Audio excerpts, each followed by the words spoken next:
Nós estamos recebendo aqui o psicólogo Dr. Eduardo Moita. Vamos conversar com ele sobre causas, consequências, o que é que provoca, como evitar, por que tudo está acontecendo. Dr. Eduardo, obrigado pela aceitação do convite, um prazer rever o senhor. Fazia muito tempo que a gente não conversava. O Dr. Eduardo é um amigo que eu tenho muita consideração e muita admiração pelo trabalho dele. E é sempre muito prestativo, apesar da agenda muito lotada. Então, é um prazer revê-lo e obrigado por ter aceitado o convite. Mais uma vez, obrigado. Uma grande satisfação estar aqui com você. Já tivemos outros momentos, né, de Vários lives. outros, No auge do Covid, nós fizemos várias lives orientativas sobre procedimentos de saúde, né? Essa temática da segurança é uma temática muito séria, temática de educação. A gente tem que entender nossas autoridades no mundo, no Brasil, no Piauí, em Teresina, em todas as cidades, que a base do fenômeno violência é a educação. O processo educacional na sociedade ele é fundamental para essa queda da violência na sociedade. As escolas, elas pertencem à nossa sociedade, isso é um fato. Então, nós temos violência nos bares e restaurantes, nós temos violência nas ruas, nós temos violência dentro do supermercado, em velórios, assaltos e situações que todo mundo já presenciou, em templos religiosos, né, isso já aconteceu. Então, as escolas fazem parte da sociedade. Então, esse processo que acontece muitas vezes de violência nas escolas é um reflexo. Vamos lá, vamos falar, Eduardo, e o trânsito? Nós temos um dos trânsitos mais violentos do mundo. Então, o processo de violência, ele é um processo social. Dificilmente você vai encontrar isso separadamente. Um país, violência contra o idoso, no Brasil é alto. Violência contra a criança, o Brasil é alto. Violência contra as questões religiosas, o Brasil é alto. Violência contra a questão de orientação sexual, questão racial. Então, se isso tem grandes... O trânsito violento. Então, é um fenômeno. Só está querendo dizer que a violência em si ela é um fenômeno e ela termina se espalhando por todos os setores. E ela é interligada. E processo não é aqui, Douglas, e todas e todos que nos assistem, romantizar nada. Mas o processo de educação diminui a violência. Acabar, não. Mas vai diminuir a violência. Então, quando você gera informação, quando você gera processos educacionais nas escolas, por quê? Vamos ser racional. Será que a gente consegue fiscalizar todas as mochilas de uma escola que tem 2.000 crianças? Impossível. Todo dia, durante... Será que vai dar certo? Será que a gente consegue botar detector de metal, verificador, para fazer isso diariamente nas escolas? Num público gigantesco? Quanto isso custa? Né? Porque nada é mais caro que a vida. Mas qual é o valor para justificar? De onde vai vir esse recurso? Nas escolas públicas tem que ter um recurso, tem que ter um... Né? De onde vai vir isso? Então, a gente precisa entender o seguinte. Primeiro, importantíssimo a imprensa não divulgar o nome de quem pratica esses atos, não divulgar a forma que a pessoa, o modus operandi que ele ou ela iam praticar esta violência, não divulgar de forma alguma imagens, não divulgar a questão de nome de crianças e adolescentes que sofreram aquele ataque, né? E passar a informação necessária, obrigatória, porque no momento, muitas vezes as pessoas que cometem esse ato no mundo, nos Estados Unidos, na Inglaterra, na França, no Brasil, na Argentina já teve, né, no Chile também, toda vez que acontece um episódio desse, aquela pessoa quer mídia. E no momento que eu coloco o nome daquela pessoa, eu estou conseguindo atingir o objetivo dele, que é se lançar enquanto pessoa, porque pelos meios que a gente se destaca tecnicamente, ele ou ela não conseguiram. Então a gente tem que ter muito cuidado com essas informações para não gerar mais acontecimentos. Então, Eduardo, tem um ponto que eu queria começar a tratar com o senhor, que é o seguinte.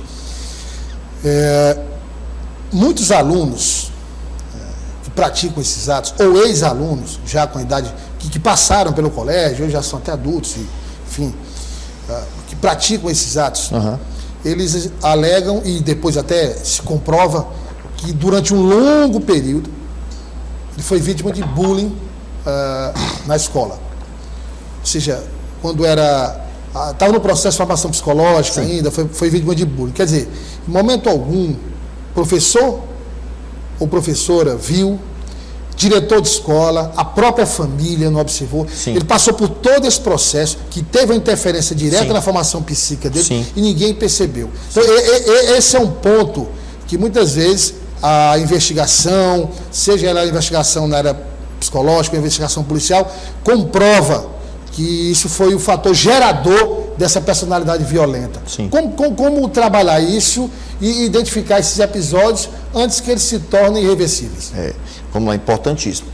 Em vários estudos feitos nos Estados Unidos, tem muito estudo sobre isso, que é que eles encontram, na grande maioria, que aquelas pessoas foram vítimas de situação e de um abandono social, um abandono de família, ou seja, não existia uma estrutura familiar te ensinando, te explicando, fazendo com que você tenha discernimento sobre respeito à vida. E aí o senhor não está falando de questão financeira, né? Não. Até famílias de classe alta que não orientam, que não... Ter dinheiro, dar um tablet, dar um quarto, dar uma estrutura... Não vai orientar. Não vai orientar. A orientação é gente, é pele, é conversa, é diálogo, é presença na vida da pessoa, né? Então, isso tem nos Estados Unidos e é estudado demais nos Estados Unidos. Por quê? Porque lá nós já tivemos vários acontecimentos como esse. E observou-se o quê? Que aquela pessoa tinha um abandono social. Fazia o que queria, dormia o que queria, falta de regra na família, falta de contato, falta de amor, né? O amor vai resolver tudo? Claro que não, mas é o acompanhamento, a presença de um responsável. Eu sempre digo para alguns pacientes que eu tenho, que têm filhos adolescentes, filhos numa idade infantil, que é muito importante. Teu filho tem um tablet, teu filho tem um celular, teu filho usa um computador de mesa, aquele normal, comum, tenha senha, acompanhe os sites que ele usa, oriente, explique o que é certo, o que é errado, o que é bom, o que é ruim, o que ele pode e o que ele não pode fazer. Você ter a senha do seu filho, do celular dele, não é invasão, é orientação. É menor de idade? Você não é responsável por ele? Então você tem que ter o acompanhamento. Muito importante a relação escola-família, o diálogo permanente. Várias escolas aí hoje no Brasil e aqui no Piauí fizeram ações tratando de quê? De falar sobre a importância da vida.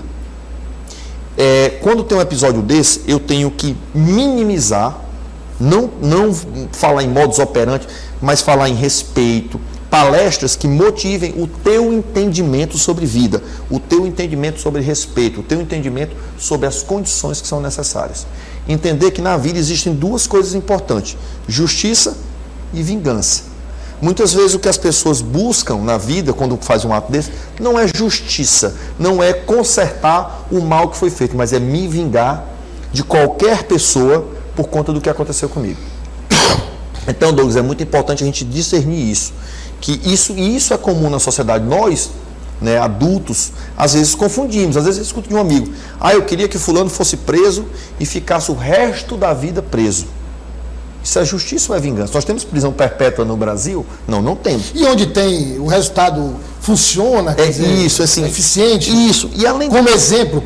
Exatamente. Então a gente tem que discernir o que é justiça e o que é vingança. Agora, doutor Eduardo, o senhor acha que as escolas, elas pecam nesse ponto de se preocupar muito, e tem que se preocupar, claro, com o ensino, com a qualidade, mas pecam no aspecto dessa observação social, de perceber, olha, tá esquisito, fulano não era assim, agora tá assado. Muitas vezes até ignorar a manifestação do próprio aluno dizendo o que está acontecendo. A sociedade peca. Não só a escola, não, todos, família, todos nós pecamos. Por quê? Porque em muitos... Douglas, é o seguinte, na vida, se você foi jogar uma bola e chutou a bola errado, torceu o teu dedo, você não vai ficar com aquela dor no dedo. Você vai no outro dia procurar um ortopedista, bater um raio-x, verificar o que houve com o teu pé e provavelmente usar a botinha de gesso ou usar uma imobilização, algo do tipo. Com quem? Com o ortopedista. E quando tu está vivenciando uma situação de crise emocional, de dificuldade, que todos nós passamos por isso, nós psicólogos, os psiquiatras, as pessoas, cirurgistas, nós somos gente. E gente tem alegrias e sofrimentos. É muito importante entender isso. Nós não estamos acima do bem e do mal. Nós temos dificuldade de compreensão, nós temos limites de vida. E aí, quando a gente passa por isso, a gente tem dificuldade em pedir ajuda, em pedir orientação. Por medo, muitas vezes, por vergonha, porque socialmente houve séculos, né, de afastamento das questões emocionais, e hoje a gente vem fazendo isso, quebrando paradigma e dizendo que é tão importante procurar um psicólogo, procurar um psiquiatra, quando nós estamos passando por alguma dificuldade, quanto você procurar um ortopedista, seu olho ficou vermelho, quer que você vai? Pô, oftalmo. Então, quer dizer, já existe uma... Porque lá nos primórdios você tinha muito, inclusive, a confusão de problemas mentais com problemas espirituais. Sim, sim. Quer dizer, então, ao longo do tempo, houve essa tentativa de superação e ainda há essa tentativa de superação. Então, o senhor está colocando o primeiro ponto, que é, existe uma barreira natural que ainda precisa ser vencida. Isso. Já diminuiu, mas nós precisamos evoluir mais. Isso. E aí há uma negligência do ponto de vista de quem ouve e de quem pode tomar a decisão. Sim. É porque às vezes é muito fácil uma outra pessoa orientar um amigo de procurar um psicólogo, mas quando é com a gente tem essa dificuldade. Não, isso já passa. Não passa. A gente precisa procurar ajuda. Então, os processos de que a gente chamou hoje na linguagem, na literatura moderna, de psicoeducação, ou seja, condições psicológicas que levam a processos educacionais, ou condições educacionais que levam a uma melhoria psicológica. Isso é fundamental. É fundamental, do mesmo jeito que eu procuro o oftalmo quando o meu olho está ardendo, eu não estou me sentindo bem, eu vou procurar um processo terapêutico, eu vou procurar uma ajuda, eu vou procurar algo que me tire daquela situação. E aí entra essa questão do abandono familiar. Então, se eu não convivo com meu filho, porque o pai e a mãe, os responsáveis, têm a obrigação de ir para a escola tem a obrigação de comunicar certos acontecimentos. É preciso que haja esse contato, essa integração, é preciso que haja uma fala única. Eu e a escola do meu filho, nós conversamos e tomamos essa decisão. Trabalhar de forma coesa, de forma como pai e mãe. Às vezes o pai diz uma coisa, a mãe diz outra, isso não pode acontecer, tem que ter palavra única. Agora, alinhamento. Vamos colocar aqui a seguinte situação. Um determinado aluno está sofrendo bullying de um grupo ali, de 3, 4. E aí o aluno não fala, e nem a família, como o senhor acabou de colocar, teve a capacidade de perceber uma mudança de comportamento, um sinal que é emitido, que sempre é emitido, um sinal de que não vai tão bem a situação ou está passando por um problema. A escola, ela deveria identificar, quer dizer, até identifica, mas não toma. Então, identificar, aí seria uma solução mais complexa, porque se o aluno não se predispõe a participar, então, como o senhor disse, acionar a família do aluno que está sofrendo, como acionar também a família dos alunos que estão provocando. Claro. Porque aí tem os dois lados da história. Claro. Quando existe esse fenômeno do bullying, da agressão, eu vou acionar as famílias que estão envolvidas. Quando existe um conflito entre dois meninos, entre duas meninas, entre um menino e uma menina, entre alunos de uma escola, eu procuro as famílias que estão, desses adolescentes, dessas crianças que estão envolvidas naquele conflito. Naquele momento, não vem muito ao caso o que é quem. A gente procura as famílias para entender o complexo familiar, para entender a dinâmica familiar e daí partir com estratégias para que aquele conflito não exista mais, ou que ele diminua. Doutor Eduardo, e aí, nesse processo, vem uma outra etapa, que aí pode ser até uma surpresa para a escola. Quando a escola procura a família, muitas vezes ela se depara com essas situações. Poxa, mas... Peraí, a criança está passando por isso, mas eu estou verificando aqui que o lá é completamente desestruturado, ele não deu suporte nenhum também. Então a escola, às vezes, pode até ajudar também nesse aspecto. Isso. E dizer, olha, vocês estão no caminho equivocado. Isso, a orientação vai partir e dar os caminhos, dar os encaminhamentos. Porque o psicólogo que tem na escola, o psicólogo escolar, ele tem uma finalidade de fazer esse tipo de orientação. Que aí a pessoa vai para um psicólogo clínico, ela vai procurar seguir os seus caminhos. E é importante isso a gente entender uma coisa. Esse processo é tão recente de psicólogos dentro das escolas, que a lei que garante o psicólogo nas escolas é uma lei recente, nas escolas públicas, né?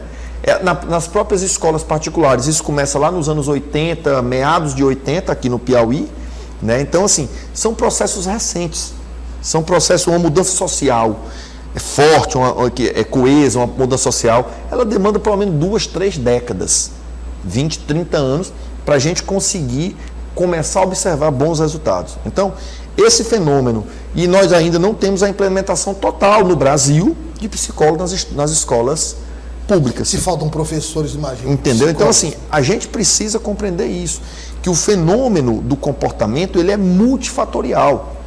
Ele não é só porque a família é assim, é porque tem dinheiro, é porque não tem dinheiro. Não. A gente tem, quando se faz um levantamento social daquelas famílias, daqueles crianças, adolescentes, a gente observa vários fatores. Então, Eduardo, agora, é esse sempre o caminho, por exemplo, de alguém que sofre... Porque aí também nós estamos falando da escola, mas a criança também pode passar por esse processo dentro de casa. Ela pode ter o lado desestruturado, ela pode ver briga da família. Sim. Então, é sempre esse o processo, ou seja, termina desencadeando uma personalidade violenta que se manifesta como uma volta ao que foi causado lá, que é a espécie de vingança.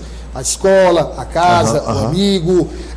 Mas esse é um aspecto apenas, ou também, por exemplo, tem aquela outro exemplo que é comum, a mulher é vítima de abuso sexual quando é criança, então ela tem uma aversão à relação, a casamento, ela tem dificuldade de relacionamento, o menino também. Sim. Então isso depende muito de como acontece, varia muito.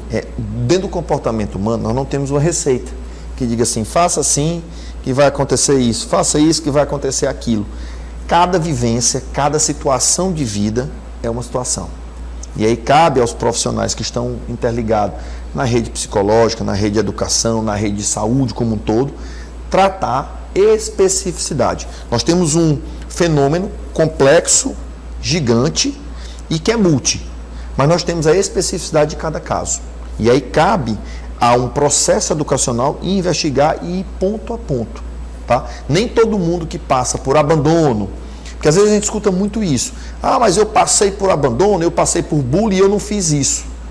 A tua reação é uma, a minha é outra, né? Mas a gente fica, quando a gente sofre certas situações sociais, todos nós ficamos com algum tipo de trauma. Todos nós ficamos com algum tipo de dificuldade. O que é que precisa entender? É que a tua resposta é uma e a minha é outra.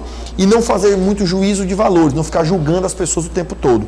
E sim gerar o acolhimento para aquela família, para aquelas crianças, para aqueles adolescentes. Por quê? Porque a gente precisa trabalhar quem sofre o abuso, né? A gente precisa trabalhar quem pratica a agressão. Porque, Douglas, vamos entender. Uma pessoa de 18 anos comete uma atrocidade em uma escola, em algum lugar. Quantos anos essa pessoa passa preso? Vamos botar 20 anos preso. Se passar muito... Vamos botar 20. Com 38 vai cumprir a pena. O que é que vai acontecer com 38 anos? Volta para a sociedade. Qual foi o tratamento, qual foi a estratégia para que aquela pessoa não cometa mais aquele delito? O que foi que nós tratamos do distúrbio do comportamento, da dificuldade, se tiver distúrbio, daquele episódio de comportamento? Assim... Pelo menos se foi feito o diagnóstico. Foi feito algo? Tem algum diagnóstico? Então, qual é? E a senhora está falando se é prisional. Se a gente fala de menor infrator, isso. O período é menor, 2 anos de internação, 3 anos. E aí volta logo. E depois? Vai para onde? Vai fazer o quê? Vai continuar com aquela situação? Então é muito importante entender isso. Que todos nós precisamos, quando cometemos algum delito, pagar. Né? A lei está aí para isso. Longe de mim querer dizer que é só medida... Não. Tem que ter a questão que o país manda. Nós somos um país constitucional e nós respeitamos a Constituição. Ok. E depois? O que é que foi feito para que aquela pessoa não venha a praticar aquele ato novamente? O que foi que eu tratei? Né? Porque é um comportamento que mexe com todos nós. Dizer que eu, como psicólogo, não fico consternado, que não fico emocionado. Quando a gente vê uma cena de uma escola, de uma creche sendo atacada, é claro que a gente fica. É ser humano. Se a gente perder a habilidade da gente de ter sentimento, então nós não estamos fazendo nada. Então é muito importante entender isso, que nós precisamos tratar a doença, a agressividade é uma questão social e que nós precisamos tratar e buscar estratégias que no mínimo diminuam esses acontecimentos de agressividade social como um todo. É muito complexo, doutor Eduardo, o assunto, mas assim, eu queria que só fizesse um resumo. Assim, considerando escola, e aí a gente está falando das escolas, considerando escola, considerando o departamento psicológico, ou seja, porque também não adianta só ter um psicólogo, se não tem ação, se não tem... Então, assim, o que é que o senhor... Não existe receita também, mas em linhas gerais, o que é que pode ser feito? Considerando a escola, o processo de observação, o serviço psicológico, famílias, aluno, qual é digamos, o modelo que a gente pode seguir para tentar minimizar isso? Acompanhamento dessas crianças e adolescentes, a integração entre escola e famílias e estratégias, palestras, aulas, atendimentos, estratégias de forma coletiva e estratégias de forma individual, quando eu identifico algo que está muito fora ou que está provocando a minha observação. São pontos simples, mas de uma complexidade, porque o ser humano é muito complexo. E aí, para isso, eu preciso dar palavra-chave: observação. Observar meu filho, observar meu aluno, observar a minha família e tentar compreender. E sempre, eu sempre falo isso, Douglas, quando a gente percebe que alguém não está bem de ordem emocional, oferecer ajuda, acolhimento. Às vezes as pessoas têm um hábito de dizer assim: mas eu passei por isso, não senti isso, isso é uma besteira. Vença logo isso aí, passe por isso. Não. Eu não sei o que você está sentindo. Ou então eu ouço muito também, Eduardo, dizendo o seguinte: não, vai passar. Vai passar como? Isso é como um resfriado que vem? Não, tem que... O acolhimento, a empatia. Douglas, eu sei que você está passando, conte comigo.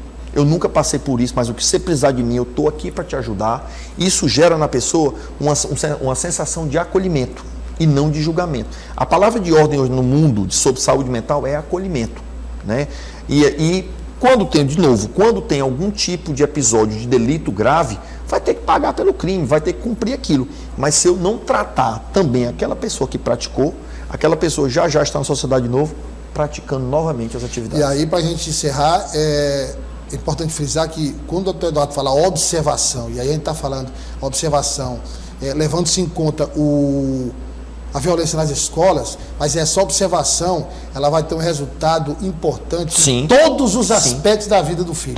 Todos. Quer dizer, às vezes você está ali numa mesa de jantar, com os melhores vinhos, com a melhor comida, com a melhor roupa, com a melhor estrutura, e você tem o seu filho totalmente infeliz, sendo vítima de bullying ou de abuso sexual, ou praticando, e você não sabe. Seja, você tem um filho que você não conhece, que você não conversa, que você não entende. Não confundir uma boa condição financeira com um bom acompanhamento e uma boa condição emocional. Eles não estão interligados. Entender que, independente do meu saldo bancário, está muito positivo ou está muito negativo, eu preciso ter amor em casa, eu preciso ter empatia, eu preciso ter acompanhamento, eu preciso ter momentos com minha família. Isso é muito importante. Então, Eduardo, muito obrigado. Dispõe sempre. E o senhor está... aqui tem alguns que vêm para cá, que entram na categoria de convidado vitalício. O senhor está na categoria. Viu? Muito obrigado. Para minha satisfação. Prazer recebê-lo.